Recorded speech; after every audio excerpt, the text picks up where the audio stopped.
Hello WhatsApp guys, কি অবস্থা সবার? এসে গেছে আমার ব্লক নাম্বার 3। তো সবাই দেখে আসবেন।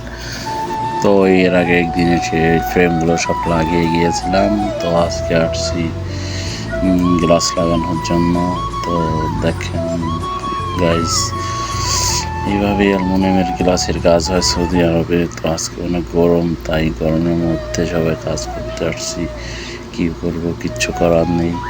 তো এর মধ্যে এসে গেছে আমাদের গ্লাসগুলো, ডাইনা গ্লাস। দেখেন এখানে সবাই প্রস্তুত গ্লাসগুলো নামানোর জন্য। তো এখন আমরা সবাই গ্লাসগুলো নামাই দিই। আমার বড় ভাই আহারের ওইদের কী অবস্থা। আর এইখানে আছে আমার জাপান মামু। এই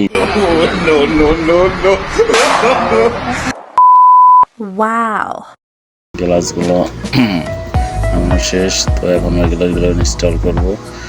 তো গ্লাসগুলো নামানোর সময় এখন ভিডিও করি নাই, তো ভিডিওগুলো কাইটে দিয়েছিলাম। তো এখন গ্লাসগুলো ইনস্টল করতেছি। আসলে এগুলো ক্লিয়ার গ্লাস, যার কারণে পুরোপুরি ক্লিয়ার দেখা যাচ্ছে না। অ্যাকচুয়ালি এটা যদি কালার গ্লাস হইতো তাহলে অনেক সুন্দরভাবে দেখা যাইতো।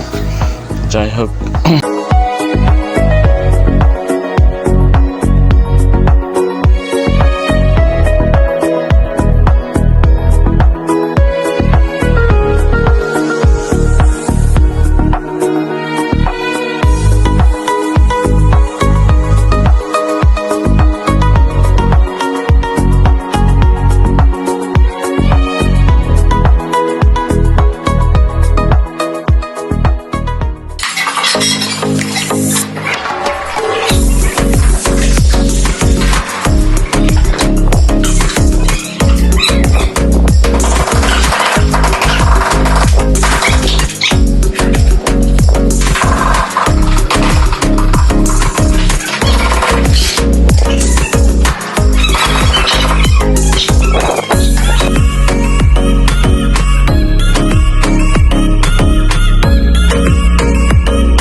তো গাইস, এর মধ্যে আমাদের অনেকটা কাজ শেষ পর্যায়ে চলে আসছে। তো কিছুক্ষণের মধ্যে আমরা চলে যাব। তো গাড়ি না থাকার কারণে একটার ভিতরে 8 জন লোক যাই। দেখেন কি অবস্থা, 1 2 3 4 5 6 7, আর হচ্ছে কি আমি একজন। আরও দেখেন কেমনে বাইরিতে আছে। এই গাড়ির ভিতরে 8 জন আসছি অনেক দূর থেকে। দেখেন কি অবস্থা, এই দেখেন ড্রাইভার। হায় হায় রে, কি অবস্থা দেখছেন।